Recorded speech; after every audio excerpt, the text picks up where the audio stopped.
Hi, it's Tim. Welcome to the corner. Welcome back if you've been here before, and welcome if you're new. I don't think I need to introduce what is on my bench today, but this is an Amiga CD32. In fact, it is my Amiga CD32. I've had it since they first came out back in 1990 something or other. It's sat in my attic for God knows how many years. It is time to get it out, clean it up, see if it still works, fix it up, and let's have a play with it. So come on.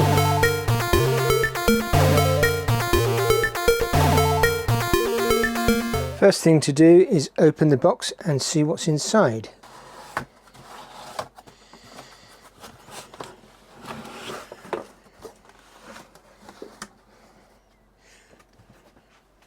Right, we've got a bunch of CDs. We'll have a look at those in a bit. That's supposed to be really good.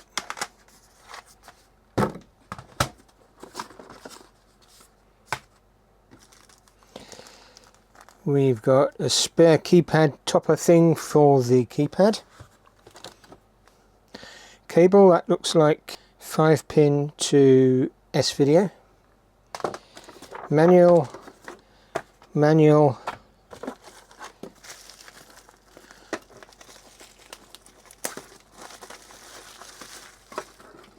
Still in its original packing. That is the controller. Oh, okay, that's an alternate style, I think.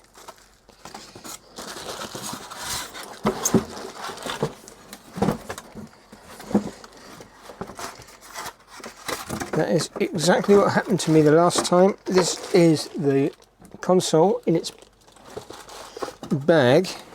Before this falls over, I am going to take this out because this is the power brick and it weighs a ton, as is traditional. It's probably a brick of death. So that's the box, in pretty good shape considering how old it is. And this is the beast itself in its plastic bag. There we go.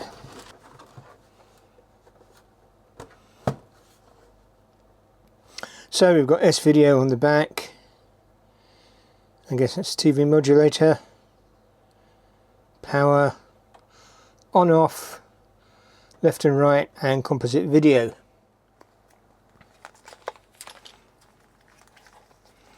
So this is the traditional transformer brick of death. What do we have? 5 volts 2.2 amps, 12 volts 500 milliamps. Well, I guess we should measure that before we do anything else and see what we've actually got. I'd like to thank PCBWay for sponsoring this video. 10 boards for just $5. Upload the Gerber files, pick the colour you want, pick the quantity you want, and off you go. They also do shared projects, they do CNC machining, they do 3D printing, they do a whole host of other things. Check them out, www.pcbway.com.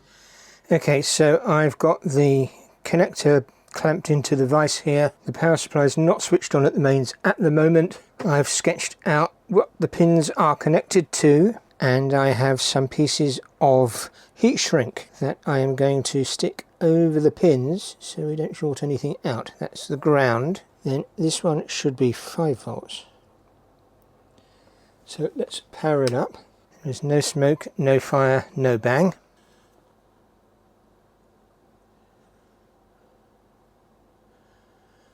Good job I checked, that is actually backwards. So that is 12 volts.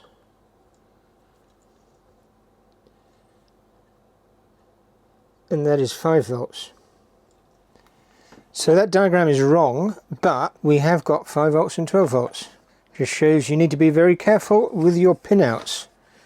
Every single time I look at a DIN type plug, I always get it wrong. Shall we give it a try? Let's switch it on and see what happens. The mains is active. Here we go, 3, 2, 1.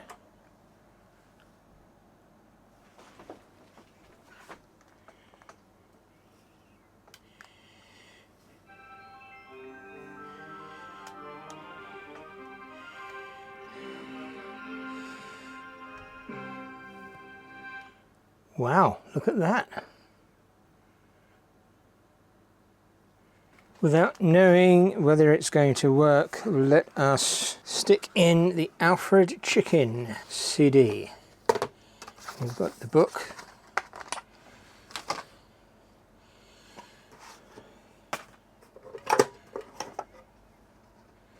The light works at least.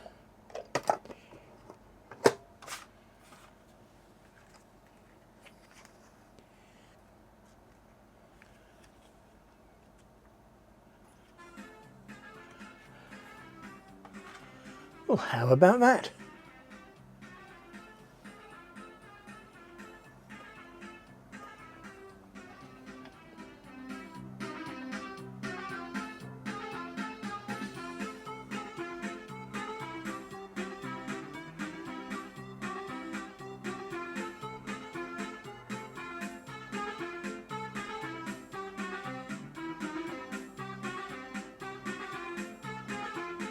We're not going to get very far because I didn't plug in the controller. So I've plugged this in now. Let's just have a little look at the documentation. So we have consumer information, which is basically just warnings. Yep. Warnings in lots of languages. And the getting started guide. Right, so RF modulator cable, well, that has obviously long gone. Audio cable, that's long gone. There's a generic game controller. S-video, that's how we're connected. Audio, that's how we're connected. Ah, okay, so that... Where's it gone? This cable actually goes into the aux.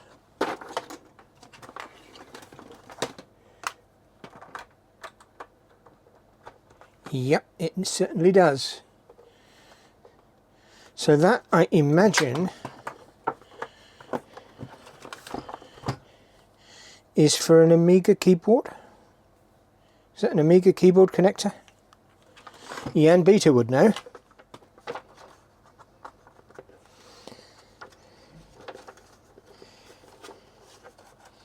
Usual stuff, usual stuff.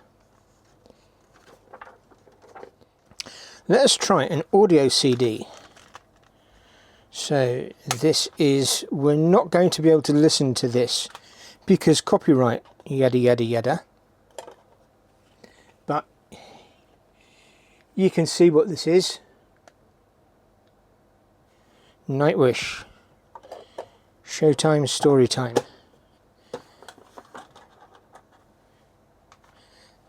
And it is genuine.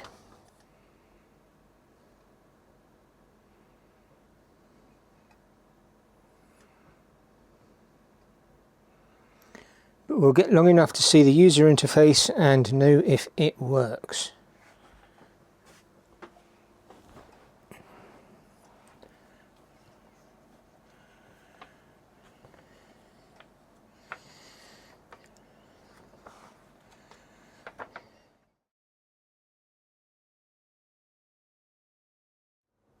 It doesn't seem to want to know.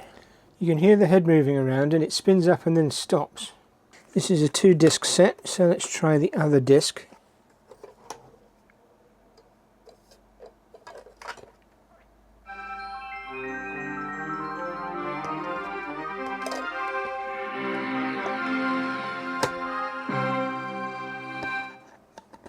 It's not getting anywhere with that. Okay, so it looks like it has a problem reading audio CDs. First thing to do with this, I think, is going to be to recap it. That might sort out this problem with the audio CDs, it might not, but this is of the generation that is known to have leaking capacitors, so we're going to do that anyway. Okay, I've tried a couple of different CDs and this one seems to work.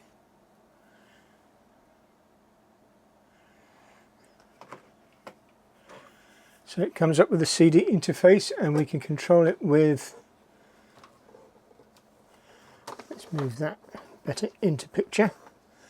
We can control it with the controller, so we can just sort of go up, and I don't know, let's pick track 3.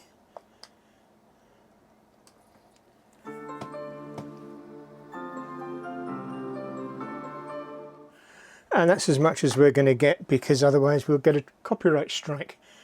But you can see that this is definitely working, at least sometimes, with some CDs. So I think we're going to need to recap it, and maybe that's going to help. We shall see. Let's get on with it. Now, I've had this suggested by the guys at the Retro Repairers group, and you can check out their channels in the description below. They're well worth a look. So what we're going to do, just show you, this has got the original CD in it, and as you can see, it's not loading. So what we're going to do is turn it upside down.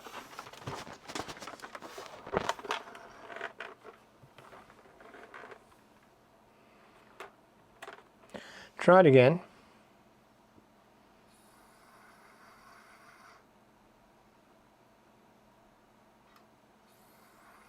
Nothing.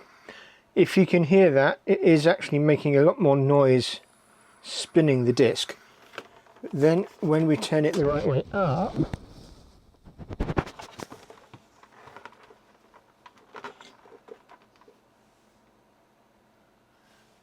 it loads. And we can demonstrate that by selecting something.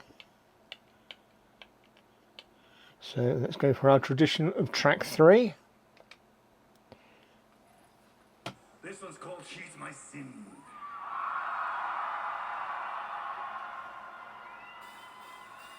That's enough to prove that it's loaded and it's going. So what I've been led to believe is that this indicates that basically the laser is on its way out. And so we need to put a new laser in there. I've got one on order and it should be here in a few days. Hopefully once we've got the recapping done, we can put that in and then see where it goes. So now it's time to recap this. First thing to do, of course, is take it apart.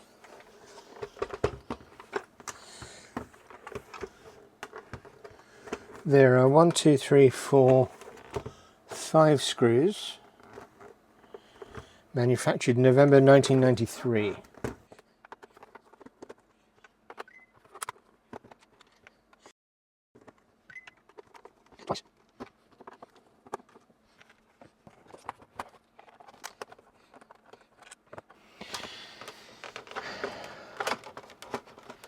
Okay, there it is.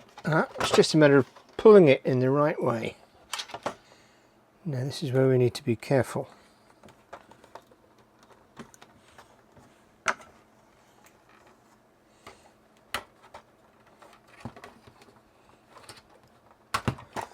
So that can come out.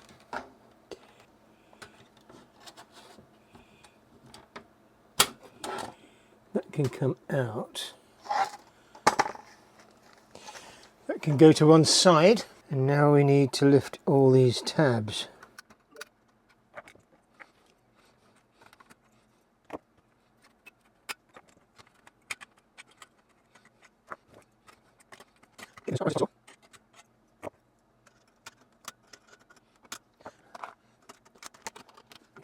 Try not to get fingerprints on the metal surface because it'll only need to be cleaned off afterwards.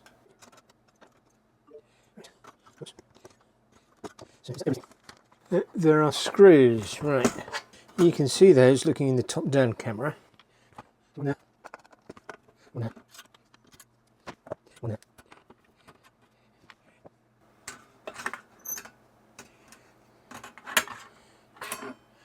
And there we go, it just lifts off. So this is the main board. These two capacitors are notorious for being backwards. So when we replace those, we must remember to turn those around. Everything else... So I'm going to try a new technique today. I'm going to try the 2 soldering irons technique. Unfortunately, my 2 soldering irons are not particularly well matched. One of them is this ancient Antex. It's only 25 watts. Has no temperature control, so we will see how that goes. Spellbound revision 3. Okay, so this is a revision 3 board. I think the difference from what I've seen on other YouTube videos is most obvious in these capacitors here. In some revisions that is a line of 4. In this one it's 2 and a staggered one. Amiga CD game system, all the names, Commodore Electronics Limited, 1993. We know from the back this was assembled in November, and it is currently November 2023, so this is exactly 30 years old. Happy birthday to you, copyright, etc. Will it just lift out, or does it have some more screws? I don't see any screws, so it ought, with a bit of shuffling possibly.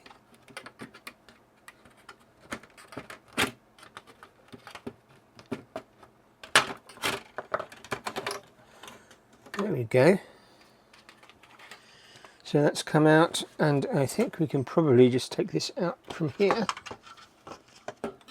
Okay, it took a little bit of finagling of these little spikes and the application of some blood, but we now have it out. So this can go to one side.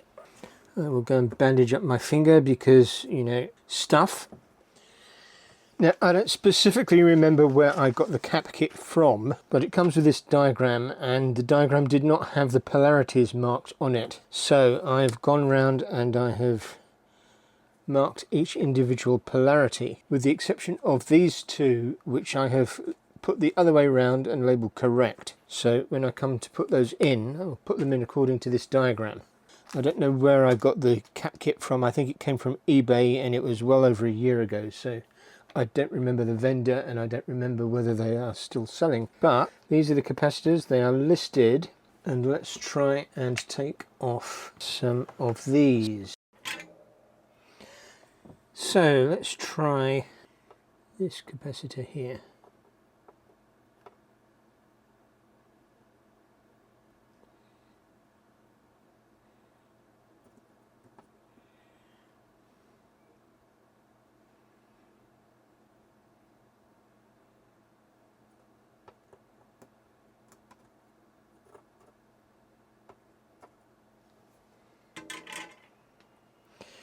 Well, that end came off.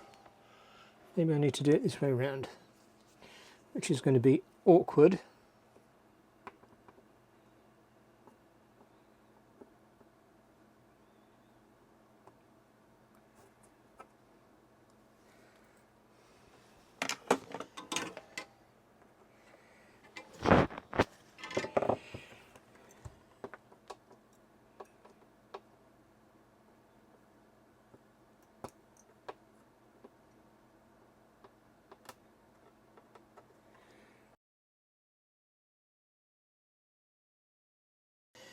It does work, but it's very awkward to do.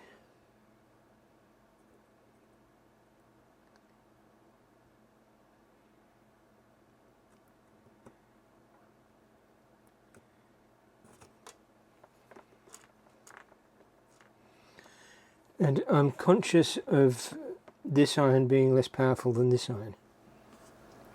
So now it's a matter of cleaning up the pads.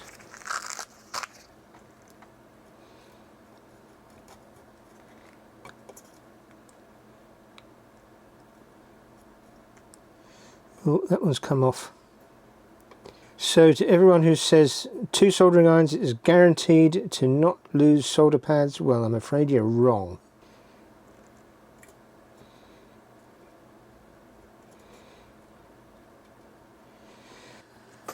Okay, the board's cleaned up, and we'll just run over with some IPA, and then we'll be ready to put the new board. Then we'll be ready to put the new capacitors on.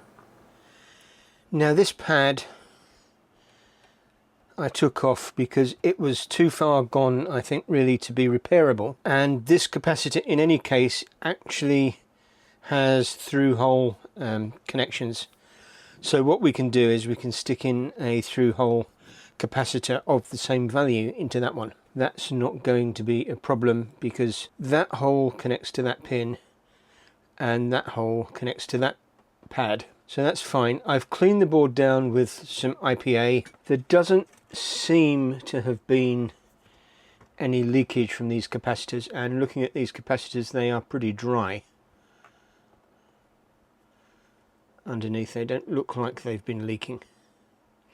And there was no smell on the board, so I think that we dodged a bullet with that.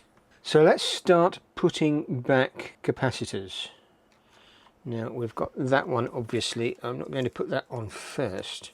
So we've got several values. These are 22s, which is 22 microfarads, 35 volts. So I think I'm going to start with these little tiny ones. And let's identify where they go on the board. So 855, 865, which are these two, 855, 865. 306 I believe is not connected. And then 790 is one of the big ones. Now the way these pads work is that the flat end is negative and the rounded end is positive. And the flat end on these corresponds to the bar. And if we take this out, you'll see that there is a flat end where the bar is and a rounded end at the other side. So we can place this the right way around, and I hope you don't get in the way, or I hope my head doesn't get in the way, because I'm going to be trying to see what I'm doing rather than worrying about what the camera is doing. So get some solder on the tip.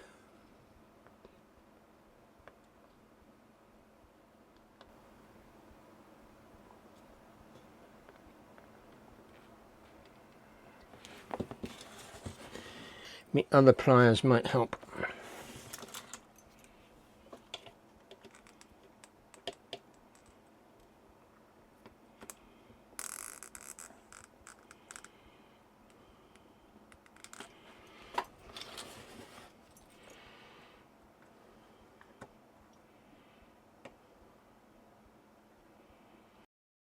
So that's one down.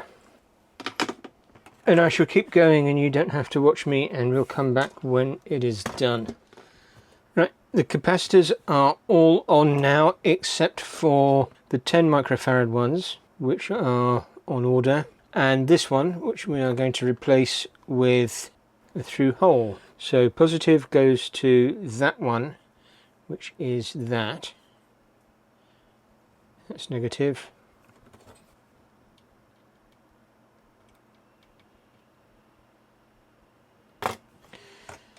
So let's put him on.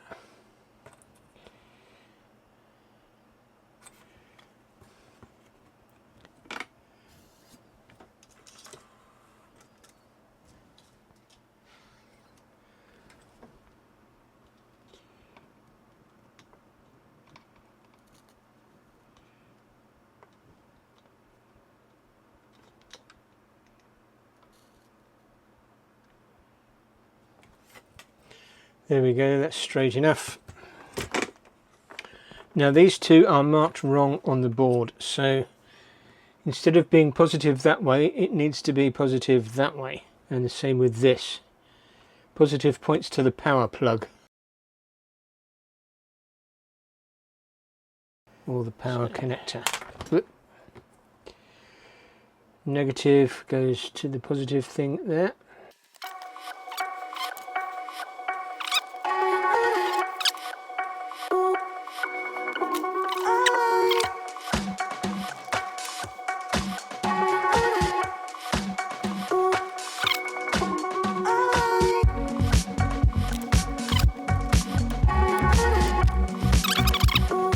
So we'll come back to this in a couple of days when the remaining parts have arrived.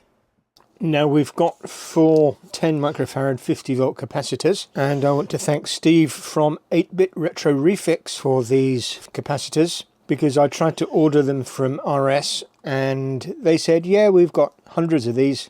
So I placed the order, paid the £7 shipping, and added a few other things to make it not seem quite so bad. And then after they'd shipped everything else, they told me, oh yeah, these are obsolete. We're not sending them. Order cancelled. So I paid £7 postage for nothing. Well, I got the other things, but they were not really what I wanted. So thank you, Steve, for coming to my rescue. Now these go on the board here, here, here. And where's the other one? Where's the other one? Let's look at the map.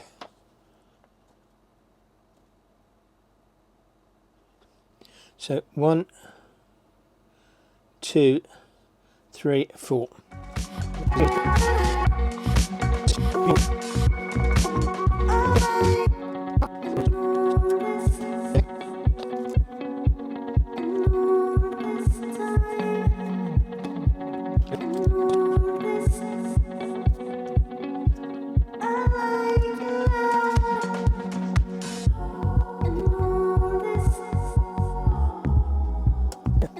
So that is all the capacitors. Should we give it a quick test? I don't know if it will run without the CD drive plugged in, but we can give it a try. It's plugged in. So it's plugged in. Video, sound, power.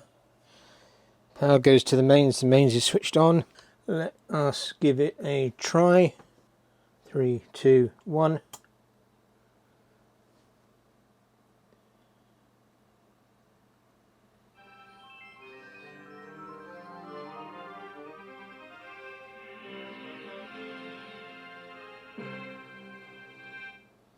Looking good.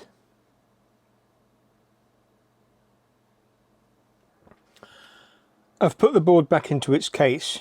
Now I've not put the top shield on at the moment. One thing, this capacitor, and it did worry me a little bit that it was quite tall, is actually too tall, and it is going to impact the case. So if we put this on, because this is so low to take into account the CD mechanism, that actually touches. So I'm going to have to adjust that. I'll do that off camera. I'm not going to do it just now. So the last thing that I want to do today, we have a new laser coming, and that will be the subject of another video. But the last thing that I want to do today is hook this laser back up and see if recapping the main board has actually made a difference to playing a CD. So let's just plug this in.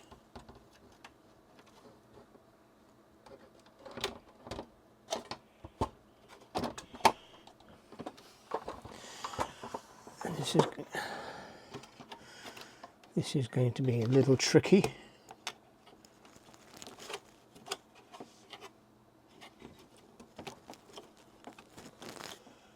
There we go. This goes into here.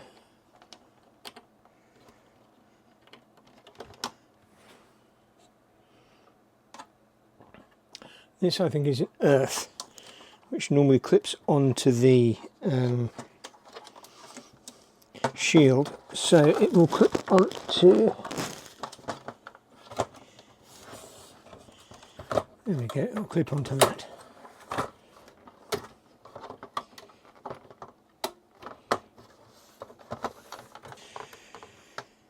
Okay, it's loosely together. Let's plug it back in and try a CD. Okay, here it is. Let's power it on.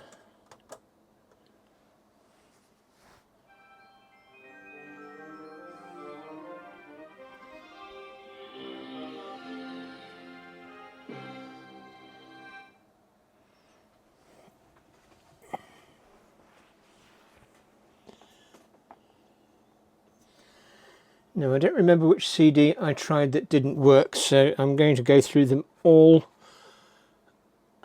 We're not going to hear it, obviously, because otherwise it's copyright strikes. So,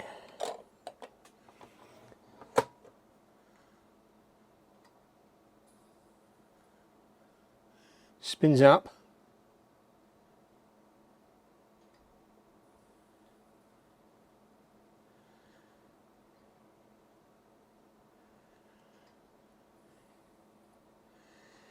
No, it's not picking it up.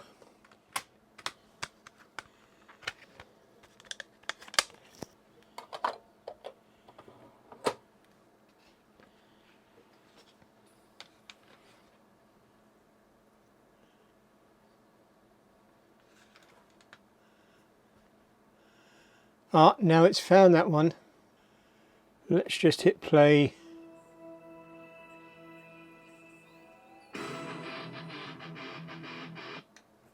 Yep, that is working. So we're pretty much in the same state that we were before, in that some CDs will work and others won't. Next time we're going to be replacing the laser and hopefully calibrating it and adjusting it and getting it all working perfectly. So thank you for watching. Please like and subscribe and do all the usual stuff. If you'd like to help out the channel, then please support me on Patreon. The link is in the description. Patreon will give you early access to the videos and also some occasional exclusives and behind the scenes stuff and so on. Thank you to my existing patrons. Their names are scrolling up very, very briefly because they're a select bunch. And I'll see you next time. Thank you for watching. See ya. Bye.